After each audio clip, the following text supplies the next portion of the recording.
Hi, it's Sean, the Fluency Awesomizer. This is Decoding Multi-Syllabic Words, episode 77.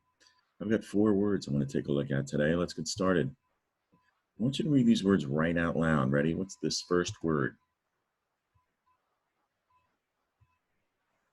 How about this? The third word. And finally. All right, were any of those tricky to read? If so, keep watching. I'm going to show you some decoding strategies you can use if you ever get stuck on words like those I just showed you. When you're reading independently, first, a reminder of the fable, The Tortoise and the Hare, and that important moral, slow and steady wins the race, which is great advice when you do get stuck on a big unfamiliar word like this one, reading independently. These words, you can think of them as races. There is a finish line. And if you read like the hare, you might want to get to that finish line first. You'll zip through a big word like this. That's where mistakes can easily happen. But if you read like the tortoise, you take it slow and steady when you come to these words. That patience is definitely going to improve your decoding. So keep it in mind. Let's practice. All right, this word here starts with a PH. You know this? You know the sound PH makes? Let's stop and talk about that just for a moment. PH sounds like an F sound. All right, in PH, you see it often. Words like phone, elephant, and paragraph, and fen, at least the syllable fen. There's nom, and men, and non. Yeah, this is the word phenomenon. Interesting word. It's a noun. It comes from an old Latin word, phenomenon. And the Latin word's got this interesting letter combination, that AE. Ever see that before? I don't really have it in English except for this one word I can think of, sundae.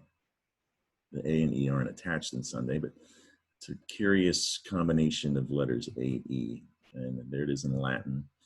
It's also a Greek word, old Greek word, ancient Greek word, phenomenon. So it has a Greek and Latin root. And phenomenon in English means something observed. Like, whoa, did you just see that ice cream sundae? It also means an occurrence, like a full moon. Phenomenon, 4 syllables. Not to be confused with this word. It starts with fem. There's min. Is that 9? Looks like 9. This is the word feminine.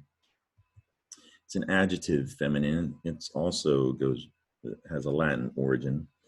Femina, which means in Latin woman. Femina.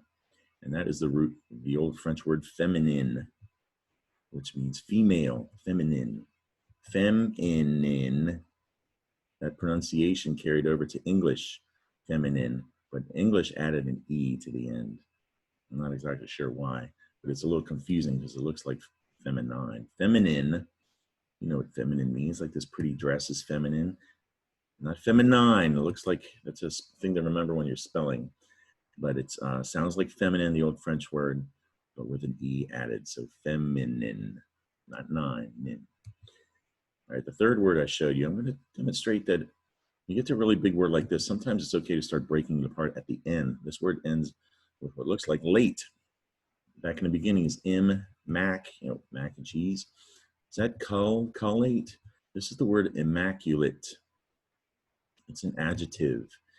And the trick to this word is that you actually says you, immaculate. And I like to remember that the letter U, I like to remember when you says you say immaculate.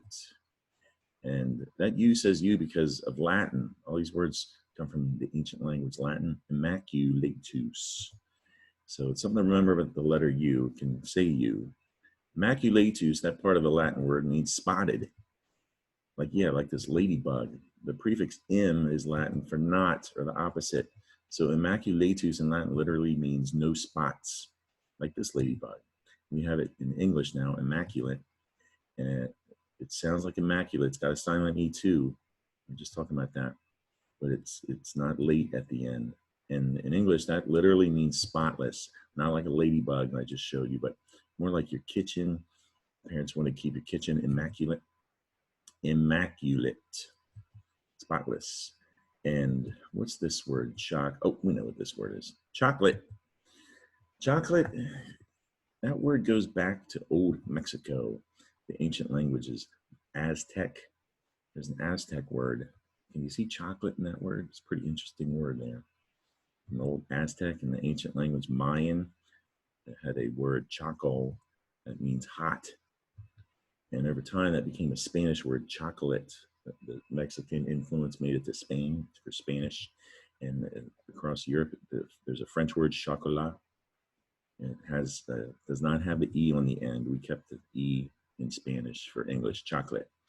And it has the word late at the end. Maybe you can remember, don't be late for chocolate. It's not spelled like this. Maybe you've spelled chocolate like this before. Chocolate, it's chocolate, chocolate. All right, that's it for today. Subscribe to my YouTube channel or follow me on Facebook for more helpful decoding videos like this one. My Facebook page, there's a photo album full of reading challenges I've written to help you practice decoding those big words and to awesomize your fluency. I hope you found this one helpful. Tell a friend or a family member about me, and I'll see you soon. Bye.